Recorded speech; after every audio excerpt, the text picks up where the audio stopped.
Radio Classique, l'invité de l'économie. 7h22 sur Radio Classique. Quel impact aura la loi Macron sur les commerces indépendants de centre-ville? On en parle ce matin avec le président de la Fédération nationale de l'habillement. Bonjour Bernard Morvan. Bonjour Nicolas Piron. Votre fédération regroupe environ 45 000 boutiques indépendantes de prêt-à-porter en France et vous êtes opposé à l'extension du travail dominical de 5 à 12 dimanches par an, l'une des mesures phares de cette loi Macron. Pour quelle raison ?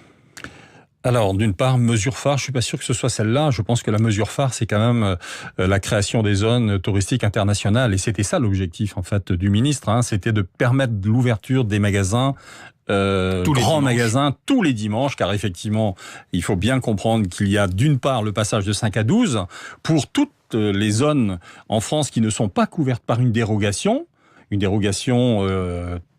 qui est de droit et permanente sur toute l'année. Et donc, sur les 52 dimanches, il y a effectivement la possibilité d'ouvrir dans des artères parisiennes pour répondre à une attente des consommateurs touristes. Et ça, c'est plutôt une bonne mesure. Ça, nous ne sommes pas opposés. Par contre, sur le passage de 5 à 12, nous sommes opposés. Pourquoi ?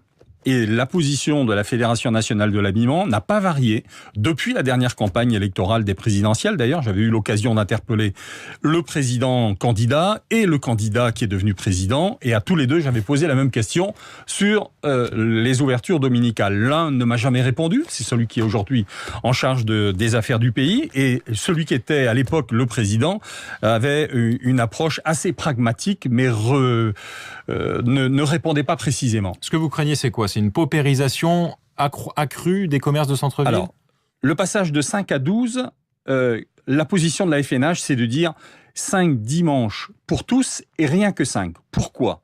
5 pour tous, c'est parce qu'aujourd'hui, certains commerces ne peuvent pas ouvrir le dimanche parce que la loi Mallier, qui est la loi qui aujourd'hui réglemente les ouvertures dominicales, a donné aux maires la possibilité de refuser la dérogation au repos dominical.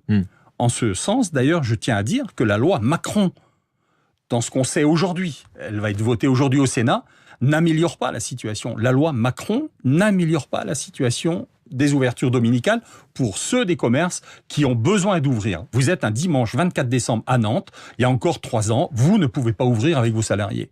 Donc nous sommes, pour qu'il y ait 5 dimanches pour tous. Et quand je dis 5 pour tous, aujourd'hui, moi je sais dire, je suis président de branche, eh bien je sais dire qu'aujourd'hui, il n'y a à peu près que 3 dimanches d'ouvert, alors qu'on pourrait ouvrir 5. Pour différentes raisons, parce que d'abord, il n'y a pas partout en France des justifications économiques pour ouvrir le dimanche, que sur les dimanches au-delà de 5, il n'y aura pas plus d'ouverture. Car aujourd'hui, alors qu'on peut disposer de 5 dimanches, on n'en ouvre pas 3.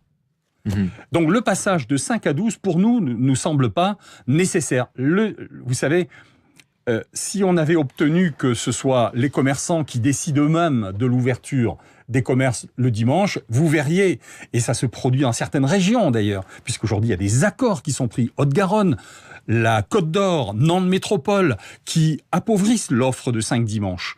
On a donc besoin d'être entendu. On a encore quelques semaines avant que la loi soit définitivement votée. Moi, j'invite le ministre de l'économie à nous écouter et à faire en sorte que le commerce indépendant de centre-ville ne soit pas sacrifié, car c'est de ça qu'il s'agit.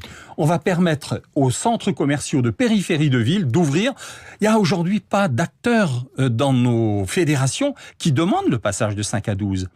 D'acteurs qui sont des commerçants. Il y a peut-être des promoteurs qui ont besoin que les centres commerciaux soient ouverts un peu plus de fréquentation. Qu'il y ait plus de fréquentation.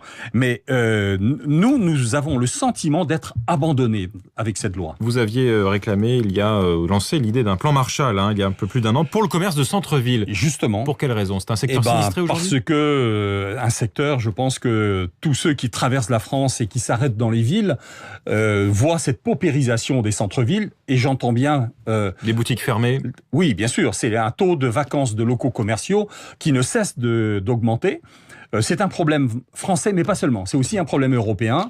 Et comme je suis en charge des affaires de notre secteur d'activité en Europe également, nous sommes également sur le point de provoquer une prise de conscience également européenne sur le sujet. Mais sur les chiffres, il y a plus de fermetures de boutiques en France, en centre-ville, que d'ouvertures chaque année. Oui, nous, dans notre secteur, sur 2013, qui a été une année noire pour nous, ça a été 13 000 fermetures, non couvertes par les ouvertures, car effectivement, des fermetures, il y en a toujours eu. Fermetures volontaires, mais fermetures aussi par défaillance, c'est-à-dire les fameuses faillites. Donc, sur les 13 000 qui ont fermé en 2013, il n'y a eu que 8 000 ouvertures. Donc, on voit bien qu'on est sur un solde négatif en termes d'appareil commercial. Et sur l'année 2014, on a eu 8 000 fermetures et nous n'avons eu que 4 000 ouvertures. Là, nous avons les chiffres du début de l'année. Le premier trimestre, nous avons près de 1 000 fermetures et nous n'avons que 300 ouvertures. Donc, on voit que la saignée continue et donc on interpelle les pouvoirs publics pour dire aux pouvoirs publics: saisissons-nous de ce sujet, faisant en sorte que cette mobilisation que moi je réclame autour de la revitalisation des centres-villes, cette revitalisation et cette mobilisation, elles soient fortes. Le coup de gueule de Bernard Morvan, donc président de la Fédération nationale de l'habillement ce matin, invité de l'économie de Radio Classique. Merci et bonne journée.